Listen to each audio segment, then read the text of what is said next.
सोलापुरात कोरोनाबाधित 6 रुग्ण असून वाढती संख्या लक्षात घेता नागरिकांनी कोविडच्या नियमांचे पालन करावे असे आवाहन महापालिका आरोग्य विभागाकडून करण्यात आले आहे।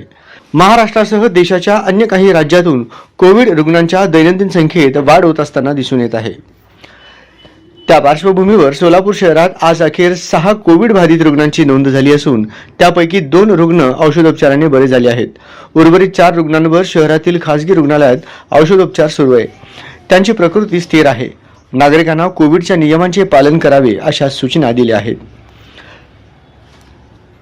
नागरिकांनी अनावश्यक गर्दी करण्याचे तसेच गर्दीच्या ठिकाणी जाण्याचे टाळावे। सर्दी खोकला असणारे आजारी व्यक्ती ज्येष्ठ नागरिक यांनी मास्क वापरावा। वारंवार हाताची स्वच्छता राखावी। फ्लू सदृश लक्षणे असणारे रुग्ण श्वसनास त्रास होणाऱ्या रुग्णांनी जवळच्या आरोग्य केंद्रात कोविड चाचणी करावी। तसेच चाचणीचा अहवाल येईपर्यंत स्वतःहून अलगीकरणात राहावे। पुण्याच्या प्रयोगशाळेत दैनंदिन अहवाल। कोविड पॉझिटिव्ह रुग्णांच्या संपर्कातील व्यक्तींनी कोविड चाचणी करून घ्यावी। कोविडचा मुकाबला करण्यासाठी प्रशासन सज्ज आहे। कोरोना रुग्णांचे नमुने जिनोम सिक्वेन्सिंग करिता शासकीय वैद्यकीय महाविद्यालय पुणे येथील प्रयोगशाळेकडे पाठवण्यात येत असल्याचेही प्रशासनाने सांगितले।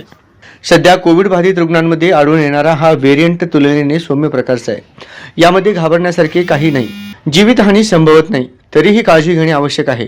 आपत्कालीन परिस्थितीत मनपा रुग्णालय मनुष्यबळ सज्ज असून नागरिकांनी घाबरून न जाता सतर्क राहावे व प्रतिबंधात्मक उपाययोजनांचा अवलंब करून मनपा प्रशासनास सहकार्य करावे असे आयुक्त शीतल तेली उगले यांनी सांगितले।